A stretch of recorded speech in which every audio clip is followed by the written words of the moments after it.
ఆంధ్రప్రదేశ్ వ్యాప్తంగా కూడా మొంతా తుఫాన్ ప్రభావం కనబడుతోంది. ముఖ్యంగా సైక్లోన్ తీరాన్ని తాకిన నేపథ్యంలో తీర ప్రాంతాల్లో దాని ప్రతాపాన్ని చూపిస్తూ పోతోంది. సో తీరాన్ని తాకిన క్రమంలో ఏ ప్రాంతాల్లో ఎటువంటి ప్రభావం ఉంది, మొంతా తుఫాన్ ఎటువంటి ప్రతాపాన్ని చూపిస్తుంది అనే విషయానికి సంబంధించి స్పెషల్ ప్రెజెంటేషన్ ని మా ప్రతినిధి అజయ్ అందిస్తారు. Ajay, over to you.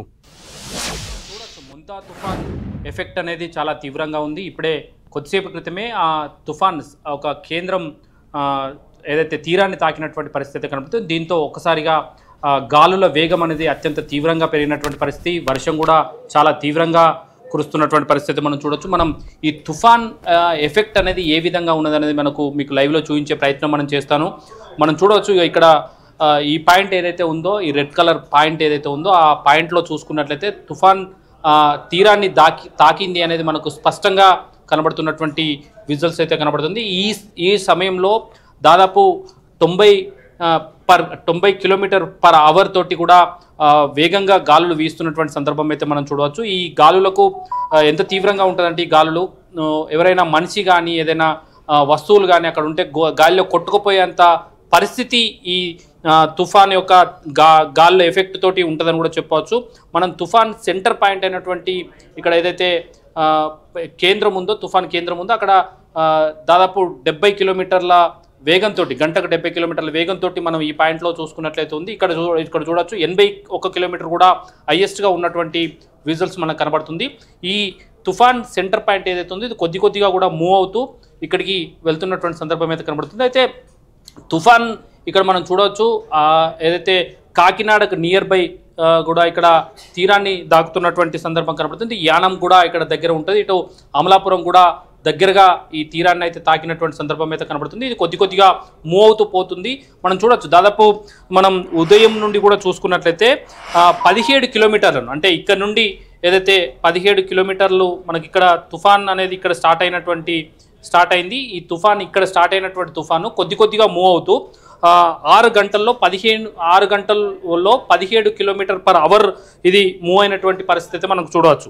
అయితే ఈ వేగం ఇంకింత ఇదే కంటిన్యూ అయితే కనీసం ఈ తీరం దాటేందుకు కనీసం ఇంకా 3 నుండి 4 గంటలు పట్టే అవకాశం అయితే మనకు కనబడుతుంది. ఈ తుఫాన్ ఎఫెక్ట్ అనేది మనకి ఈ విండ్స్ అనేది మనకు క్లియర్గా కనబడుతుంది. విండ్స్ ఎంత వేగంగా తిరుగుతున్నాయో ఆ వేగం అంతే వేగంగా గాలులు కూడా ఈ తీరం పైన వీస్తూ ఉంటాయి. ఆ గాలులు వీచినప్పుడు అక్కడ వెహికల్స్ ఏవైనా ఉన్నా కానీ, మనుషులు ఎవరైనా ఉన్నా కానీ కొట్టుకుపోయేందుకు అవకాశం ఉంటుంది. దీంతో మొత్తం అన్ని నేషనల్ హైవేస్ అన్నిటి కూడా క్లోజ్ చేసినటువంటి సందర్భం అయితే మనకు కనబడుతుంది. అయితే పూర్తిగా తీరం దాటడానికి తుఫాన్ సెంటర్ పాయింట్ అనేది పూర్తిగా తీరం దాటాలంటే దాదాపు 3 నుండి 4 గంటల సమయం అయితే పట్టే అవకాశం అయితే మనకు కనబడుతుంది. మనం చూడవచ్చు ఇటు కాకినాడ, ఇటు అమలాపురం, ఇటు యానం వీటి మీద ఎక్కువగా ఇంపాక్ట్ అయితే ఉండే అవకాశం అయితే తుఫాన్ యొక్క ఇంపాక్ట్ అనేది ఎక్కువగా ఉంటుందని కూడా చెప్పవచ్చు. విండ్స్ అనేది చాలా వేగంగా ఉన్నటువంటి సందర్భం కనబడుతుంది. అయితే కోస్తా వెంబడి మొత్తం ఈ కోస్తా బెల్ట్ ఏదైతే ఉందో ఈ కోస్తా బెల్ట్ ఇక్కడ నుండి చూసుకున్నట్లయితే ఇటు విశాఖపట్నం నుండి మొదలుకొని ఈ నెల్లూరు వరకు కూడా ఈ ఇంపాక్ట్ అనేది విండ్స్ యొక్క ఇంపాక్ట్ అనేది చాలా తీవ్రంగా ఉందని చెప్పుకోవచ్చు. ఇటు కేవలం ఆంధ్రప్రదేశ్నే కాకుండా ఈ తుఫాన్ ఎఫెక్ట్ అనేది హైదరాబాదు, తెలంగాణ ఇటు చూసుకున్నట్లయితే మనం ఇక్కడ చూసుకోవచ్చు. మహబూబ్నగర్ జిల్లా అయితేనేమి, అదేవిధంగా హైదరాబాద్ జిల్లాలకు సంబంధించినటువంటి జిల్లాలు అయితేనేమి, ఇటు వీటి ఖమ్మం జిల్లానైతేనేమి, మనుగూరు మీద అయితేనేమి, వరంగల్ మీద అయితేనేమి, ఇక్కడ మహబూబ్నగర్, కర్నూలు వీటి మీద అన్నిటి మీద కూడా ఈ తుఫాన్ ఎఫెక్ట్ అనేది చాలా తీవ్రంగా ఉంది. మనకు క్లియర్గా ఏదైతే శాటిలైట్ ఇమేజెస్లో మనకు క్లియర్గా కనబడుతున్నటువంటి విజువల్స్ అయితే మనం చూడొచ్చు. ఏవైతే ఈ విండ్స్ తిరుగుతున్నాయో, ఎక్కడెక్కడైతే ఈ విండ్స్ తుఫాన్ ఎఫెక్ట్ తోటి తిరుగుతున్నాయో దాని ఇంపాక్ట్ అంతా కూడా తీవ్రంగా ఉంటుందని కూడా చెప్పుకోవచ్చు. మనకు క్లియర్గా చూసుకున్నట్లయితే ఇక్కడ ఎంఐడికి సంబంధించినటువంటి ఏదైతే శాటిలైట్ సంబంధించినటువంటి ఇమేజెస్లో కూడా చూడవచ్చు. ఈ విండ్ కొనసాగుతూనే ఉంటున్నటువంటి తరుణంలో ఏదైతే ఈ తుఫాన్ కేంద్రం తీరాన్ని టచ్ అయిందో, ఈ తీరాన్ని టచ్ అయినటువంటి తుఫాన్ కొద్దిగా కలుతూ ఇటు కాకినాడ మీదుగా గురికేటు, అదేవిధంగా కంకెర వరకు కూడా కొనసాగుతుంటుంది. ఇదంతా కంప్లీట్ కావాలంటే థర్స్డే అంటే 30వ తేదీ వరకు మధ్యాహ్నం వరకు ఈ తుఫాన్ ఎఫెక్ట్ అనేది ఉందని చెప్పుకోవచ్చు. అయితే తీరం తాకుతుంది కాబట్టి, ఈ తుఫాన్ సైక్లోన్ అనేది తీరం తాకుతుంది కాబట్టి దాని అత్యంత ఎక్కువ ప్రభావం, దాని యొక్క శక్తి ఎంత మేరకు ఉంటుందో ఆ శక్తి పూర్తిగా కూడా ఈ తుఫాన్ ఏదైతే తీరాన్ని టచ్ అయ్యే టైంలో తన శక్తిని మొత్తం ప్రదర్శిస్తూ ఉంటుంది. దాని ప్రభావం అనేది అక్కడ ఉన్నటువంటి పబ్లిక్ మీద అయితేనేమి, అక్కడ ఉన్నటువంటి పంటల మీద అయితేనేమి, అక్కడ ఉన్నటువంటి రోడ్లు, ఇండ్లు అన్నిటి మీద కూడా ఆ ప్రభావం అనేది ఎక్కువగా ఉంటుంది.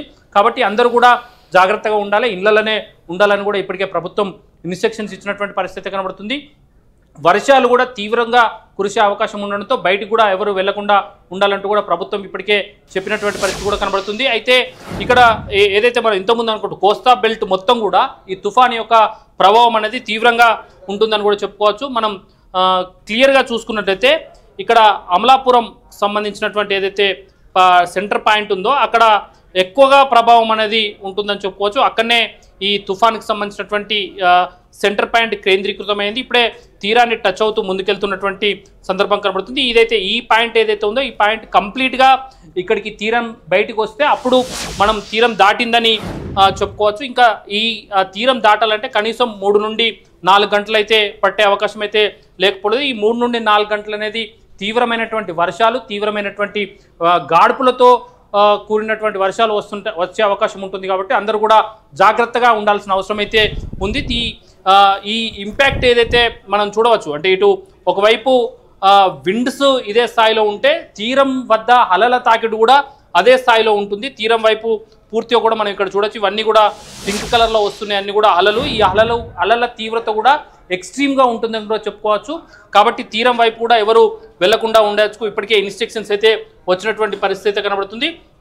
మన రెయిన్ థండర్ ఏ విధంగా ఉంటుందనేది కూడా మీకు చూపించే ప్రయత్నం చేస్తాను. రెయిన్ థండర్ ఇది రెయిన్ ఎక్కడెక్కడ ఎక్కువగా కురుస్తుందనే దానికి ఇది ఒక దీని ఒక ఏదైతే తుఫాన్ ఎక్కువగా ఉండడంతో ఆ రెయిన్ ఎక్కడెక్కడ ఎక్కువ కురుస్తుందనే దానికి ఇది ఒక నిదర్శనమైనటువంటి మ్యాప్ అని చెప్పుకోవచ్చు. మనం ఏదైతే ఈ మ్యాప్ ప్రకారం ఎక్కడైతే పింక్ కలర్ అదేవిధంగా ఎల్లో కలర్ ఉన్నాయో అక్కడ ఎక్కువ వర్షం కురిసేందుకు అవకాశాలు ఉంటాయి. ఈ సెంట్రిక్ పాయింట్స్ ఏవైతే ఉన్నాయో ఈ విజయవాడకు సంబంధించిన అయితేనేమి, అదేవిధంగా కాకినాడ ప్రాంతంలో అయితేనేమి ఎక్కడైతే ఈ విండ్స్ ఎక్కువగా ఉన్నాయో అవన్నీ కూడా ఈ అంశల దీవి ఎక్కడైతే కృష్ణానది సముద్రంలో కలుస్తుందో అక్కడ కూడా వర్షాలు ఎక్కువ పడే అవకాశం ఉంటుంది. నెల్లూరు ప్రాంతంలో కూడా వర్షాలు ఎక్కువ పడే అవకాశం ఉంటుంది. క్లౌడ్స్ కూడా ఎక్కువగా మేఘావృతమై ఉంటుంది. ఇదంతా కూడా క్లౌడ్స్ ఏరియా.